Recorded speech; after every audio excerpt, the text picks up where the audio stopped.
Madam నమస్తే. ఇప్పుడు GO ద్వారా అయినా వెళ్ళాలి, 42% ఎట్టి పరిస్థితుల్లో ఇచ్చి తీరాలి అని చెప్పేసి ప్రభుత్వం భావిస్తోంది. రేపు జీవో రిలీజ్ చేసేటువంటి అవకాశాలు ఉన్నాయన్నటువంటి వార్తలు అయితే హల్చల్ చేస్తున్నాయి.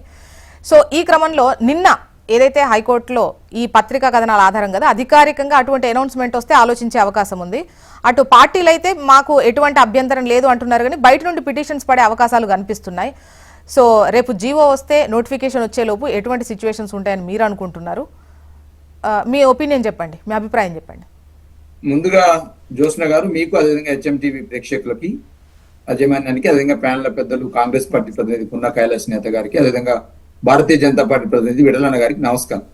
మేడం, ప్రధానంగా అన్ని రాజకీయ పార్టీలుగా ఇలా బీసీలకు సంబంధించి అనేక సంవత్సరాలుగా కొంత రాజకీయంగా కావచ్చు, విద్యాపరంగా కావచ్చు, ఉద్యోగపరంగా కావచ్చు, ఈ వర్గాలు వెనుకబడే అనే వాదన అనేక రకాల సర్వేలు, అనేక రకాల సూచికలు ఇండియాకి చెప్తా ఉన్నది. ఆ క్రమంలోనే కాంగ్రెస్ పార్టీ ఎలక్షన్ల సమయంలో ఒక కామారెడ్డి డిక్లరేషన్ పేరుతోటి ఒక సభ నిర్వహించి కర్ణాటక ముఖ్యమంత్రి గారిని సిద్ధరామయ్య గారు తీసుకొచ్చి డెఫినెట్ గా ఎలక్షన్లు వచ్చినటువంటి 6 నెలల లోపుల్లోనే 42% రిజర్వేషన్ ఇస్తామని చెప్పేసి కాంగ్రెస్ పార్టీ ప్రజలకు హామీ ఇచ్చింది. బలహీన వర్గాలకు సంబంధించి కూడా కాంగ్రెస్ పార్టీ మాట నమ్మినారు. 42% రిజర్వేషన్లు వస్తే మా విద్యాపరంగా కావచ్చు, ఉద్యోగ పరంగా కావచ్చు, రాజకీయ పరంగా కావచ్చు మాకు అవకాశాలు దొరుకుతాయనే భావనతోటి కాంగ్రెస్ పార్టీకి ఓటేసారు. కాంగ్రెస్ పార్టీ అధికారంలోకి వచ్చింది. ఇవాళకి 22 నెలలైంది కాంగ్రెస్ పార్టీ అధికారంలోకి వచ్చి.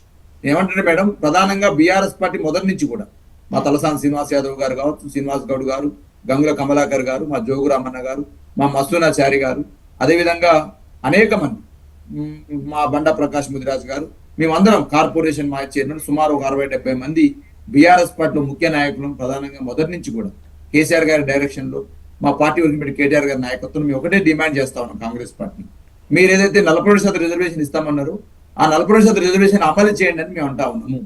అమలు చేయాల్సిన బాధ్యత ఎట్లుంటది? జీవోల ద్వారా పోతే నష్టం జరుగుతుందనే భావన బీఆర్ఎస్ పార్టీ వ్యక్తం చేస్తాం. ఎందుకు జీవోల ద్వారా పోతే నష్టం జరుగుతుందంటే గతంలో బీఆర్ఎస్ పార్టీ కేసీఆర్ గారి నాయకత్వంలో మేము ఆ రోజు 396 జీవో తీసుకొచ్చినాము. జీవో తీసుకొస్తే ఆ రోజు హైకోర్టు తప్పు పట్టింది. తదనంతరం మేము సుప్రీంకోర్టు కూడా వెళ్ళినాము. సుప్రీంకోర్టు కూడా తప్పు పట్టి మీరు ఏదైతే కర్ణాటకలో ఏదైతే కృష్ణమూర్తి కేసు కావచ్చు, మహారాష్ట్రలో వికాసరావు గవాలి కేసు కావచ్చు, ఇవన్నీ కూడా సుప్రీంకోర్టు గైడ్ లైన్స్ ఉన్నవి. మీరు ఈ విధంగా 50% క్యాప్ దాటితే నష్టం జరుగుద్ది, మీరు చేయలేరని చెప్పేసి ఆ రోజు.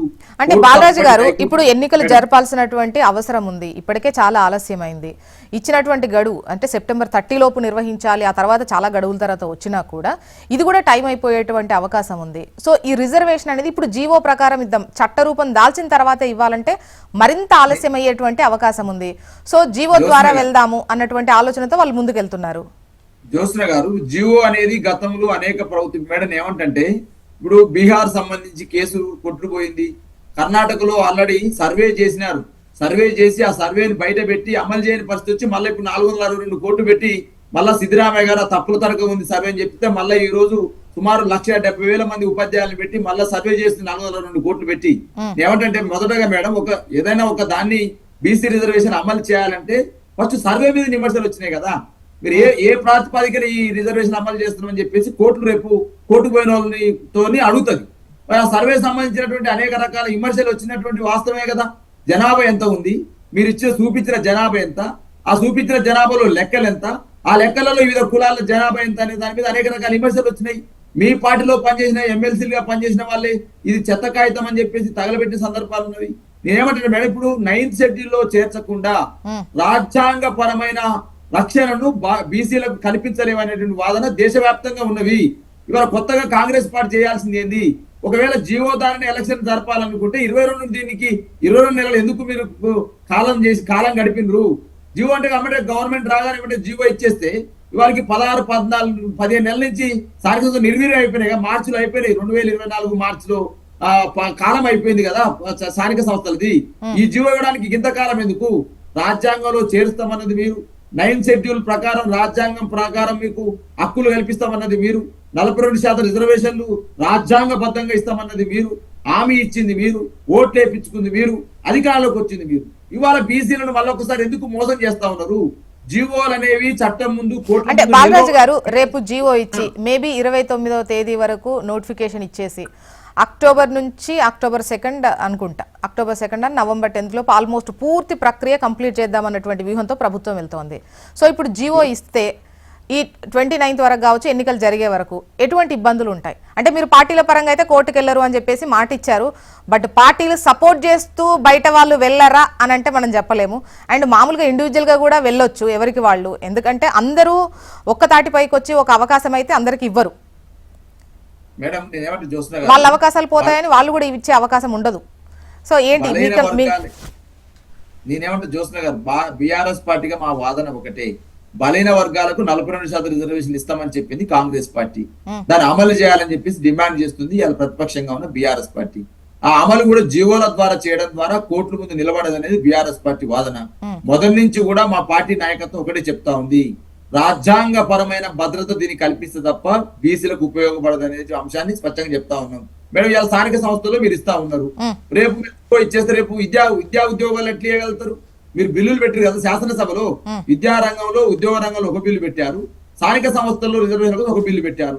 మరి మిగతా 2 బిల్లుల పరిస్థితి ఏంటి అనేది, మిగతా 2 అంశాల పరిస్థితి ఏంటని కూడా బీఆర్ఎస్ పార్టీ డిమాండ్ చేస్తా ఉంది. ఓనికి స్థానిక సంస్థల్లో జీవో ఇచ్చి ఏదో కోట్లలో పోతే మామా అనిపించుకుంది కాదు కదా, విద్యా ఉద్యోగ రంగాలు ఎట్లా కల్పిస్తారో చెప్పండి అనే అంశాన్ని డిమాండ్ చేస్తా ఉన్నాం. ఏమంటే కంటి తుడుపు చర్యలతోటి బీసీల కోసం ఏదో మభ్య పెట్టడం కోసం ప్రయత్నాలు చేయకండి. సీరియస్ గా మీరు ఏమన్నారు, రాహుల్ గాంధీ రాని పరిస్థితి ఏమంటే మేడం రాజకీయ విమర్శ కాదు ఏమనేది. ఢిల్లీకి మీరు ఇవాళకి సుమారు 55 సార్లు వెళ్లారు ముఖ్యమంత్రి రేవంత్ రెడ్డి గారు.